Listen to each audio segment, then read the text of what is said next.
با نام خداوند که بی اندازه مهربان و نهایت با رحم است آغاز میکنیم. البته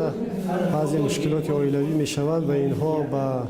ریاست فتوای مرکز اسلامی جمهوری تاجیکستان مراجعت میکنند. در 4 ماه اخیر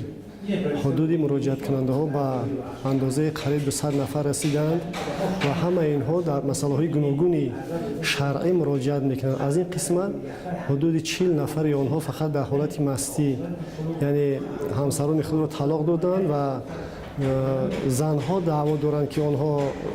شوهرشان آنها را طلاق داده است، اما خود مردها باشه از دادن طلاق منکرند. میگویند که ما به درجه در حالت مدهوشی سرخوشی بودیم که از طلاق دادن خود یگان آگاهی نداریم. البته از نگاه شریعت معلوم است که طلاق مال مرد است. وقتی که زن دعوا میکند که او را شوهرش طلاق داده است، حتما باید که شاهد پیش کند. وقتی که شاهد ندارد، مرد را پرسیده می شود و بعد از پرسیدن مرد وقتی که منکر است، نکاح آنها احتیاطاً برقرار کرده می شود، چون که از نگاه شرعی اون همسر همچون طلاق شده محسوب نمی شود، چون که زن شاهد ندارد در برابر گفتن. اگر رفت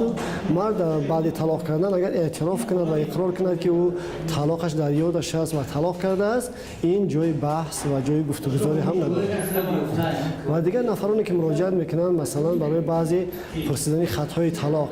یعنی همسران اونها در مهاجرت مهنتی هستند و مدت‌های زیاد که زیاده از 4 سال با همسران خود تماس نمیگیرند، حتی تلفنی صحبت نمیکنند و یگان کمک مادی و معنوی هم نسبت فرزندان خود نمیکنند و این چنین بعضی خواهران به این مسئله مراجعت میکنند و آنها را ما حتما توصیه میکنیم که بعد از جدا شدن عقد نکاح رسمی دولتی و با آوردن معلوماتنامه از رئیس محله و به خواست خود اون زن یعنی عریضه می نویسد و با 2 شاهد نفر دیگر یعنی شاهد میبره و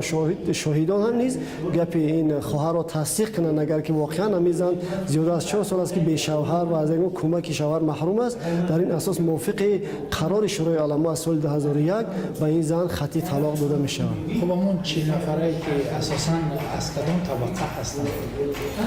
گوناگون هستند، از همه طبقه یافت می شود، از همه گوناگون، از همه طبقه، چه طبقه بالایی چه طبقه، یعنی زیایی هم هستند، مردان عادی هم هستند، مردان معلومات عالی هم دارند، بعضیشون به معلومات هم هستند، از همه گونه